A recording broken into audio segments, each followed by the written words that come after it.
The number of times writing teachers, critique partners, or coaches tell a writer to show don't tell without any explanation is way too high. It's a problem because it gets treated like a magical cure-all for your writing. If you just show and never tell, all of your writing problems will disappear, right? While it's definitely helpful advice when you understand it, it's not a one-size-fits-all solution. In fact, sometimes telling is exactly what your story needs, which only makes this advice more confusing. Welcome to episode 2 of Unpacking Common Writing Advice, where I break down popular writing tips to help you use them effectively. Today, we're diving into the ever-popular advice, show don't tell. Hi, I'm C. Sloan Lewis, and welcome to my channel.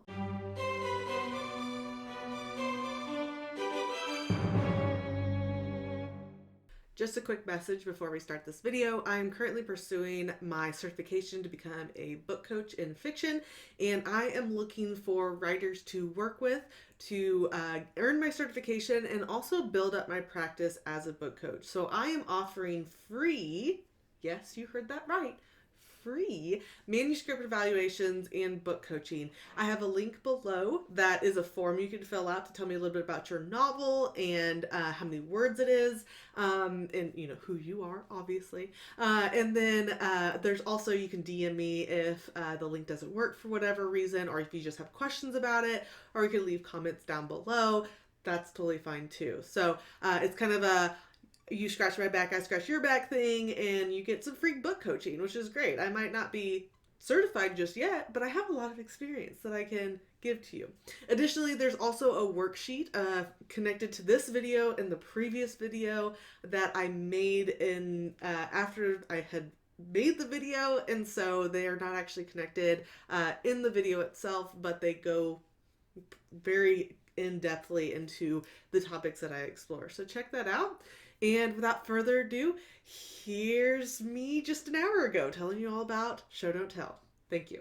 Telling a good story is all about showing enough details of the characters, the places, and the emotions to immerse your audience in the story.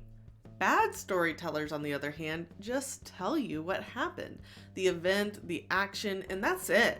It leaves readers disconnected and uninterested, especially when it comes to character emotions. Take this example. You could tell the reader Sarah was angry, but that doesn't give us much. What kind of anger is it?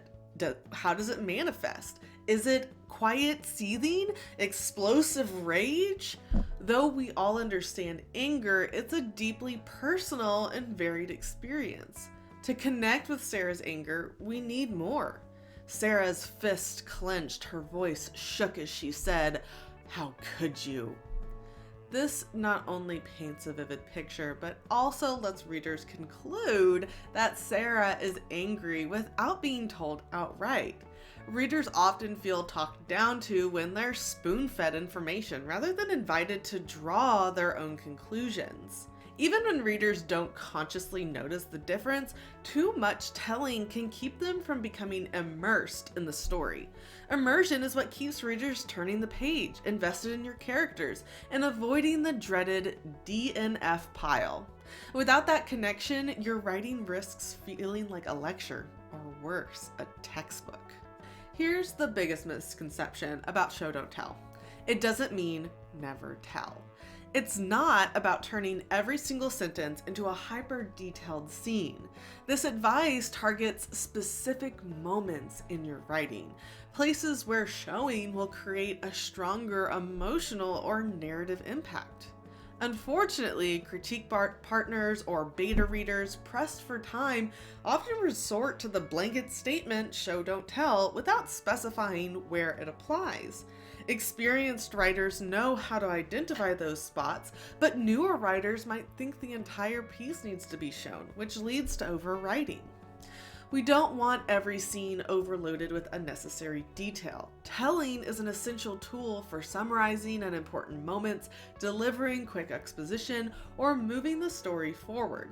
For example, they traveled on a dirt road toward the city.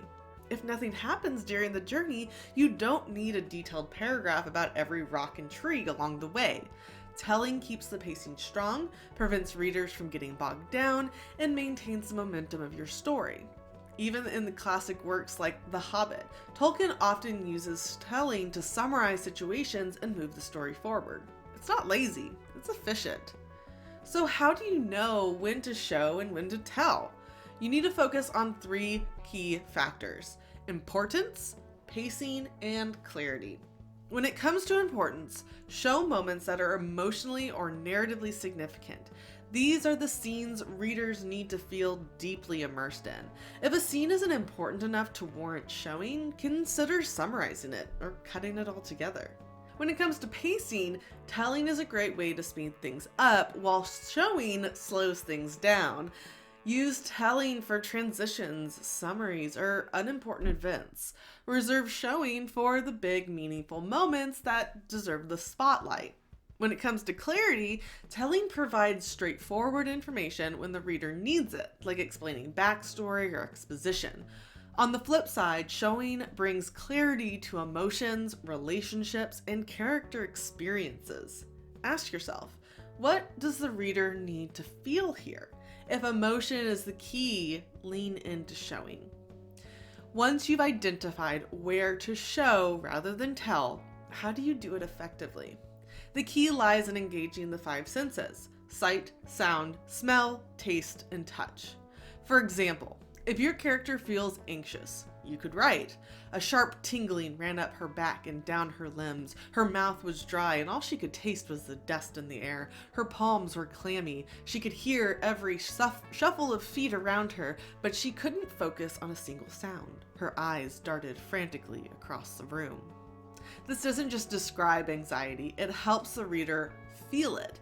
Even readers unfamiliar with anxiety can empathize with the character through these sensory details. You can also show emotions through actions and reactions. If a character fears someone but doesn't want to reveal it, you might just show them flinching when that person moves too close.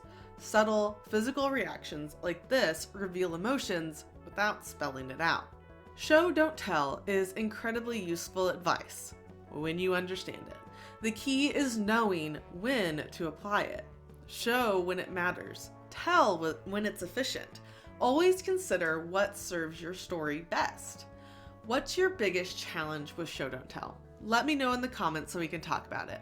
And if you enjoyed this video, don't forget to like and subscribe for more insights into writing advice and the craft of storytelling.